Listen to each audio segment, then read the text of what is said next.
皆さんごきげんよう、上川薫です。今回取り上げる話題は、中国、韓国が日本の農産物新品質を盗んでいるという新しいニュースが出てきているので、これを取り上げようと思います。昔からこうした中国や韓国が日本の新品質を盗んでいるという話題は続発していました。例えば、ブドウであったり、みかんであったり、さくらんぼであったり、またはさつまいものようなものでも日本で開発された品種がいつの間にか海外でかなり大規模に生産され、それがあたかもその国で開発されたものであるかのように海外へと様々輸出されお金を稼いでいたりします。そのようなこれまでの被害というものを前提としてしっかりと国内で開発された新品質について守っていこうという動きは少しずつ前進しています。しかしその動きというのはまだまだ現実に追いついていないようです。それでは今回どのような品種が盗まれているのか早速記事を見ていきましょう。事の発端はこのような記事からです。韓国中央日報より、一粒がコーヒー1杯の値段、シャインマスカットも真っ青、9万ウォンの黄金ブドウ。ブドウ1房9万ウォン。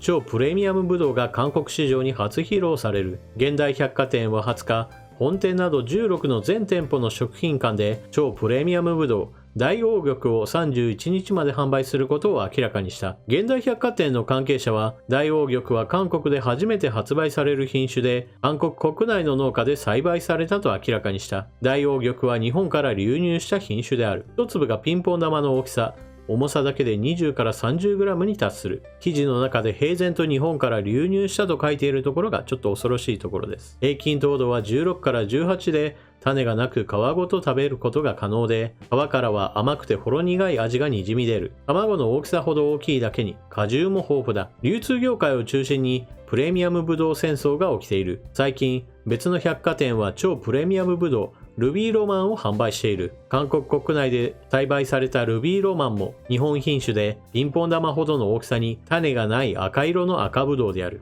一房あたり約900から1キロ基準で最高級ルビーロマンは価格約8万ウォンで販売された。韓国での報道を受けて日本の報道機関も事情を追っています。日本の高級ブドウまたパクリ。韓国で無断栽培驚きの言い訳。韓国ソウル市にあるセレブ御用達の高級デパートで最近あるブドウが物議を醸している。それは韓国産として売り出された超高級ブドウ。その名も大黄玉。値段はなんと一房日本円でおよそ6000円。実はこのブドウ、日本のあるブドウのパクリ疑惑が浮上している。それは実は大きく黄緑色の皮がほんのり赤みがかかったほろ酔いという品種のブドウ。日本で10年以上かけて開発されたほろ酔いと韓国産の大黄玉が酷似しているという。この記事では酷似と書いているわけですが、韓国の報道機関中央日報がすでに日本から入ってきた品種だよと言っているので、疑いも何もないとは思うのですが、取材班は真偽を確かめるため、大黄玉を栽培する農家を探しに、ソウルからおよそ200キロ離れた町へと向かった。農家に直撃取材をすると、あっさりとほろ酔いを無断で栽培したことを認めた。無断で栽培する農家は、以前シャインマスカットがヒットしたので、次の日本の品種を探していた。韓国の農家は、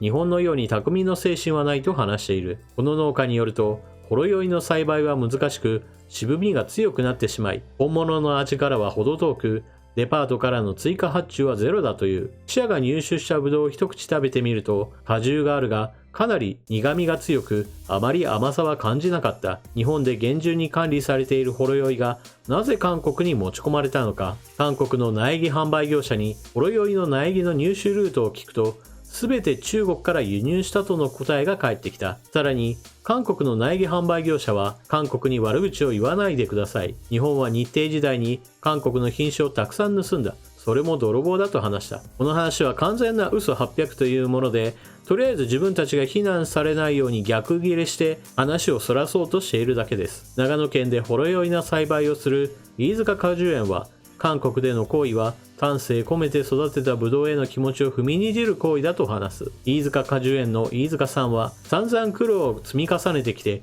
やっと商品にしたものが簡単に栽培してすぐ儲けられる。そういう発想自体が人間性を疑うというか常識外れ、非常に腹立たしい。今回ご紹介した大黄玉については今のところ韓国での販売はうまくいっていないようです。それは栽培がうまくできずに商品としての価値が低かったからです。ですが、これはあくまでも結果論に過ぎません。少なくとも日本で開発されたものが中国へと渡り、その中国において苗木を販売するぐらいにはある程度育成が進んでいる。これはもう紛れもない事実です。たまたま今回の韓国の農家は栽培に失敗しましたが、他の農家であれば栽培に成功するかもしれません。そのような農家は当然のように増産を進めて利益を享受することでしょう。このような無断栽培などは厳重に罰していかなければなりません。そのためにはこの品種が韓国や中国などにおいて登録されていることがまず第一条件となります。ここ最近においてはこうした中国や韓国が積極的に日本の品種を盗んでいますよということは広く知られているわけですから、さすがにこの品種についても登録しているはずだとは思うのですが、しかし無断栽培が放置されている現状を見ると、韓国国内において摘発されている様子はありません。ここに一つ大きな問題があります。今年、種苗法の改正が行われました。この種苗法というのは、新しい品種で登録されたものについては、開発者の権利を守って無断販売を禁止し、また無断で国外へと持ち出すことを禁止した法律です。しかしこれはあくまでも国内法に過ぎません。ですから、国内において悪さをしていることを見つければこれを処罰することはできるわけですが、海外へと持ち出されたら今度はその国における法律でこれを罰していかなければなりません。その条件として先ほども述べたように、その国で品種登録していることがまず第一条件で、次の第二条件というのは、じゃあそれを実際に告発する動きというものを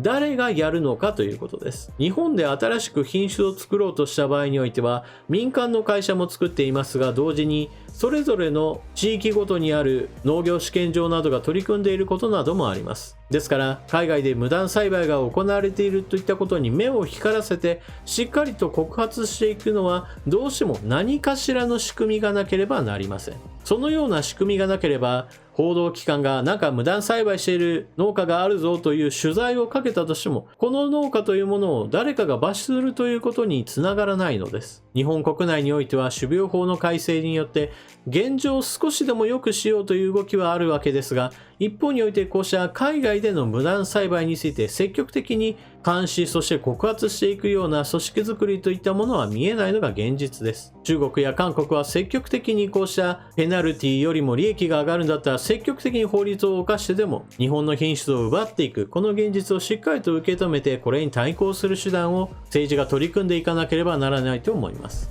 皆さんは今回のニュースを聞かれてどのようなことを思ったでしょうか。ぜひともコメントしていってください。それでは動画を最後までご視聴いただきありがとうございました。チャンネル登録していない方はぜひともチャンネル登録を。そして動画を見終わったら評価ボタンのクリックもよろしくお願いします。それでは次の動画でまとめにかかりましょう。またね。